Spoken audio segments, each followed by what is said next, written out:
Hello and welcome to this week's episode of Digital Dorsey.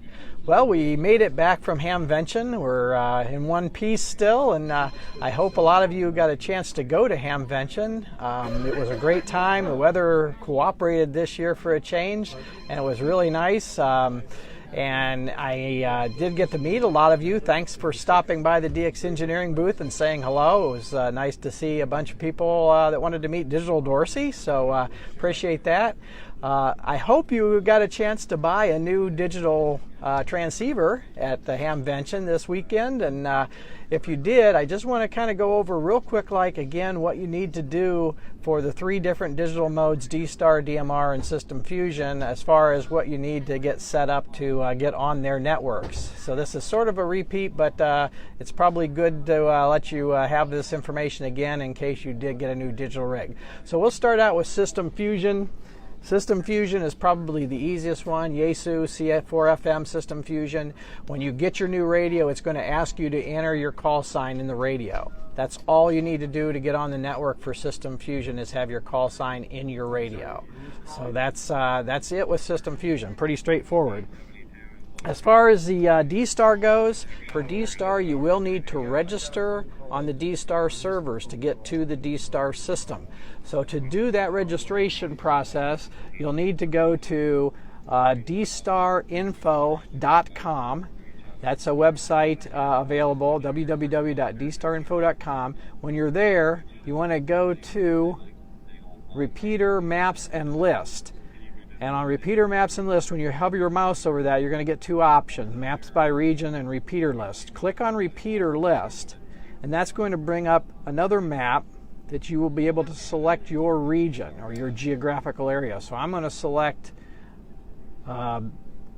Northeast US. So we're going to USA Northeast. Now you're going to get a list of all the repeaters that are in that region, that geographical area. And any repeater that has a register link next to it should take you to a registration page where you can register for D-Star. So for instance, here's a repeater in Indianapolis. I'm just going to click on its registration link, and there you go. So now you can enter your call sign, your password, and just follow the registration information to get registered on D-Star. You only need to register on D-Star one time, so you don't have to register multiple times on D-Star, just one time. And if you are not able to get to a registration link, some of them are broken. If you need a registration link, you can also go to DX Engineering's registration link, which is https://dstar.n8dxe.net/dstar.do. So again, it's https://dstar.n8dxe.net/dstar.do. And we'll have these links on our Facebook page for you as well.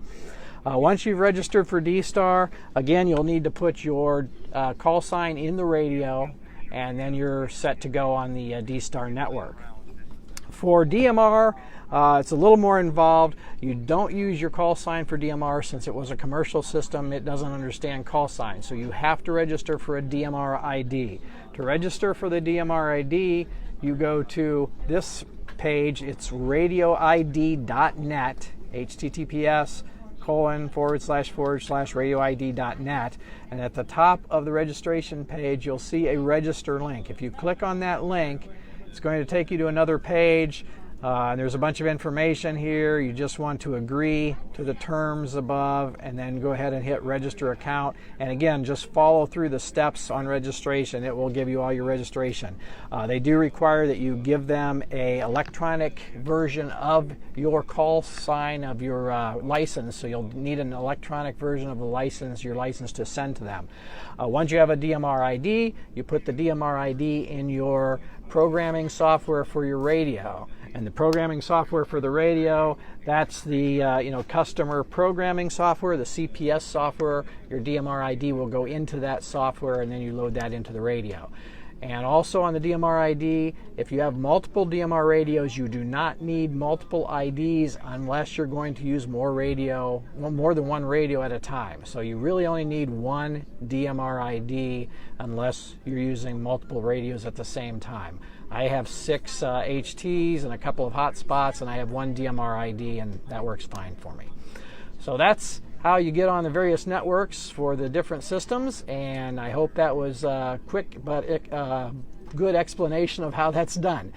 Until next week, thanks for watching, and if you have any questions, as usual, contact DX Engineering at dxengineering.com or Digital Dorsey at dxengineering.com. Would be happy to take your questions. Thanks for watching. 73.